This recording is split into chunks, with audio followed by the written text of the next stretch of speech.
December na, matao na yung Quiapo. Dito ulit tayo sa Ronquillo Street, Quiapo. Ayan. Power up na bago. Ako, uy, Voltron.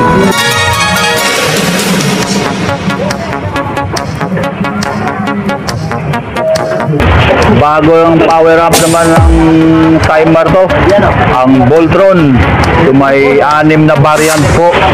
6 na variant, so iba-ibang model. Okay, umpisahan natin dito sa Voltron BE 1000. So ito, binigay na sa akin yung mga price nito.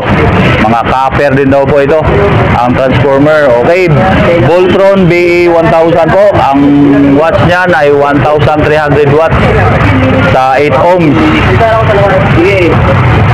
Price nito ay 21,000. Then Voltron BE 2000, ang watts nito ay 1,400 sa 8 ohms. Ang price naman 23,000.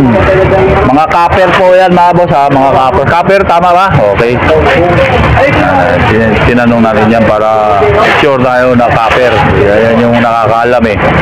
Okay. Voltron BE 3000 na power up. Ang watts niya 1,600 watts. Ito po.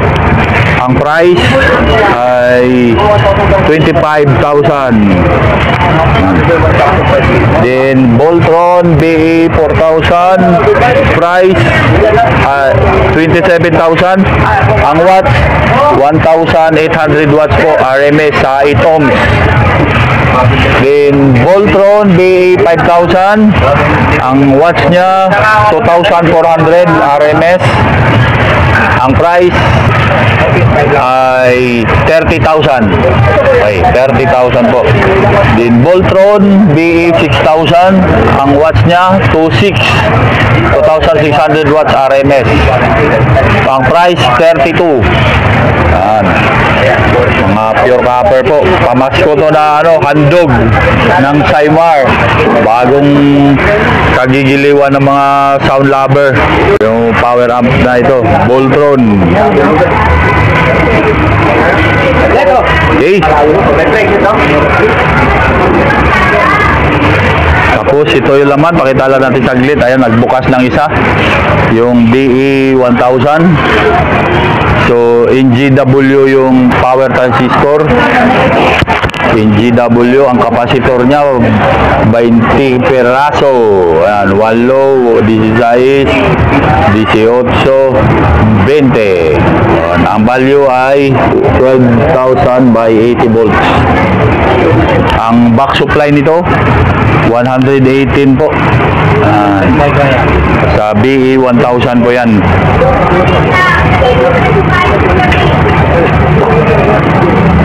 Okay. Okay, thank you. Yun, yan yung mga watts niya at saka sa model.